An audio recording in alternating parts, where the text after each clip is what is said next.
So I'm going to finish this session with intra-articular deformity correction, which I think is the next most logical topic.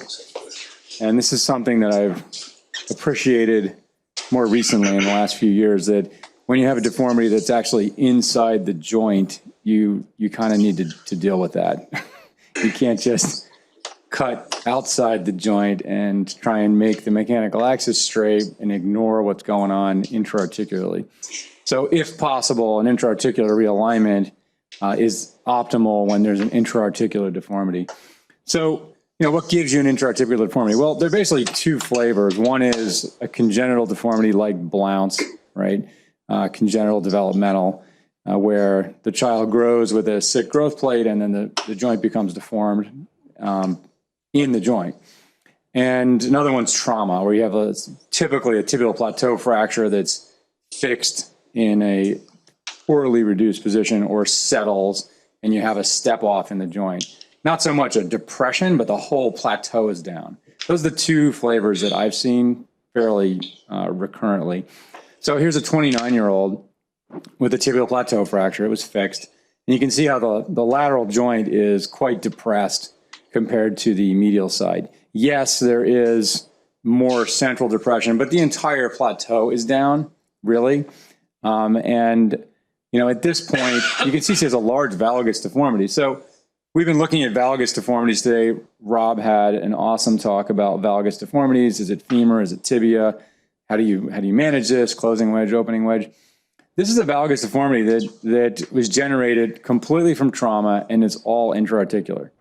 So the best way to address this is to raise up the lateral plateau and correct the valgus that way.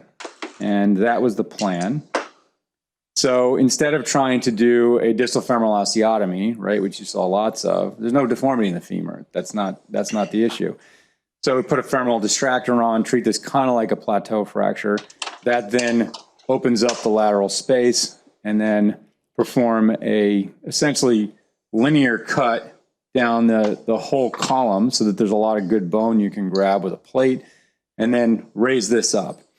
And I think that, I wanted Kevin to talk about the patient-specific cutting guides, because, this was about 6 years ago. I think that we could have done, an even better job if we had a cutting guide, right? Because a lot of this is, like he said, it's eyeballing. It's fluoro shot in the operating room and trying to align these two guide pins collinear and make a perfect cut. And, we're pretty good. Like we do a good job. We get it a very good correction, but I think it'd be less stressful and more reproducible if we could use a cutting guide here. So I think this would be a good application for that. And so this is cut, and then literally the plateau is raised back up. We put a plate in. And I did this case with a colleague, David Wellman, and we were very happy with this reconstruction. What'd you do a tib-fib joint on that one? The tib-fib joint, absolutely nothing. I mean, this was stripped, and the elevation was such that we didn't really need to do anything with the tib-fib joint. Because it's post-traumatic, like you say sometimes, the tibia kind of just wants to be in its correct position. So after the cut was made, the femoral distractor allowed this to free up and slide proximally, and the fibula was very happy in its proper position. If this were congenital, that would be a bigger issue, and we'd have to either do a fibular osteotomy or actually pop the proximal tib-fib joint to allow the piece to come up. So that, I think, was a correct way to address that. Another type of issue, Blount's disease. Right now, this obviously is a patient who has a weight control problem and has unfortunately failed multiple bariatric surgeries. So she's 26-year-old, she has Blount's disease, and this is, both sides are a disaster, but I'd like to focus on the left side, where you can see, if you look at both sides, the left side really has more of a intra-articular deformity. This side does have a step off, and it's intra-articular, but a lot of it can be addressed extra-articularly. This one, you can't just do an HTO here and expect this to do well. She has a tremendous amount of laxity, and you kind of get a sense of that from the gapping of the lateral side here and the laxity of the LCL. But there's really just a big step off. In fact, if you draw a line across her lateral condyle, it's perpendicular to the shaft of the tibia, which means that this side should come all the way up to here. So you can kind of eyeball this. If you draw the line across the lateral plateau, it should hit the medial plateau or be like 3 degrees off, right? But this is 30 degrees off. That's a good quick eyeball test to say whether this is intra-articular or extra-articular. This is clearly intra-articular. We kind of know that Blount does this. Here's a CT scan. So again, a little bit more centrally depressed, but the whole thing is down fairly evenly. It's not like it's only in the back, it's only in the front, and really depressed. So this was a large enough deformity that I wanted to take this in stages. And you can see varus valgus stress, how much laxity there is laterally, but laterally lax, medially not really lax. And what about the meniscus? Well, the meniscus will be happy in this position, in the varus position. So part of how I do this, as Ben has mentioned here, is some of it's science. You can do lots of great sophisticated measurements and decide, well, we need to raise the plateau 30 degrees in order to get the mechanical axis right. Well, guess what? If you do a full correction through here, you may crush that medial meniscus. It may just be too tight.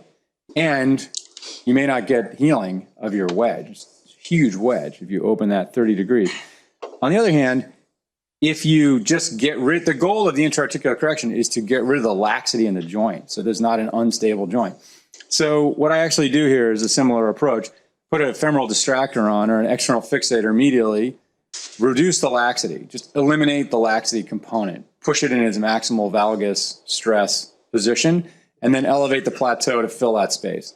So that's the art part. So it's not even so much of a measurement. And usually it correlates, but sometimes it's less correction than your measurement would dictate that you need.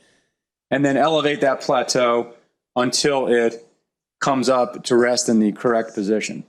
And then in this case, it was a fairly large, I wanted her to heal rapidly, and I was a little bit worried about her weight. So I used an autograft wedge, but typically use an allograft wedge, and then come across. So here we have corrected the plateau. She's still in varus, and I still need to correct more varus, but this was a pretty big undertaking. I want to let this heal. Then I come back later and correct varus and flexion using our classic below the tubercle osteotomy to finish this job off. And then here she is before and after. She has no significant laxity of the joint anymore and has a good mechanical axis. Another patient with Blount's. So you can see here, particularly if you look at this side, she has a depressed plateau there. This side actually looks pretty good. If you draw a line across the lateral plateau, it basically hits the medial side. There is no joint depression here. So it's really only on this side. I'm sorry, she has vitamin D. It's vitamin D deficiency, rickets from Africa. So that's her. That's why she has all these complicated deformities, rotational deformities, varus, some laxity, a little bit of a depressed plateau. So a lot going on. So the concept here is a staged correction. So I corrected some of the midshaft angular deformity and all the rotational deformity in all 4 bones, and then came back to do the periarticular work. And on this side, on the left side, it was more challenging because I wanted to deal with, she had a lot of laxity in her joint, varus valgus instability. I wanted to deal with the laxity through a joint elevation osteotomy, an intra-articular osteotomy, and then the remainder of the varus through more of our classic extra-articular osteotomy. So you can see this is how much instability she has in her joint. And really it's not, you can't just repair her ligament, right? If you repair the ligament, it will fail. It will stretch out because there's a pothole in the joint that we need to fill. That's kind of the concept. So pre-op planning, again, we can try and do some pre-op planning to figure out how many degrees you want to elevate exactly.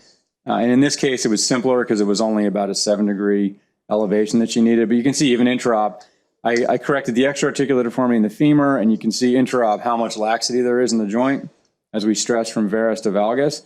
And we'll fill that by raising the medial plateau to fill that space. And there's the hemiplateau elevation with an allograft wedge. And now she has a stable joint line.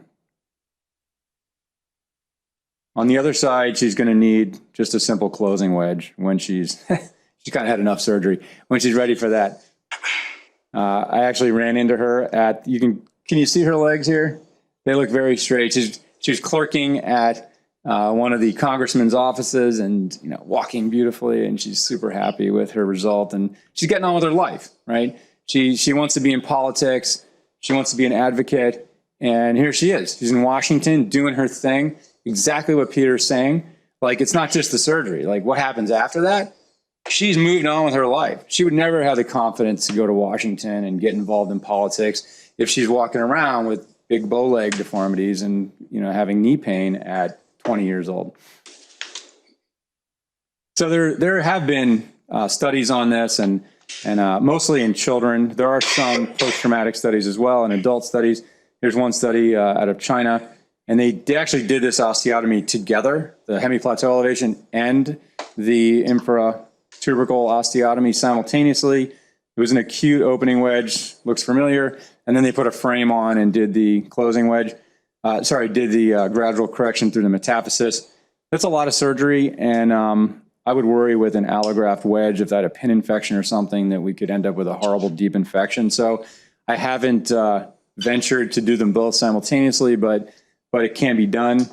And then just to finish off, this is a good indication for this PSI type of planning. Here's another patient with Blount's disease, you know, instability of the joint, severe depression of the plateau.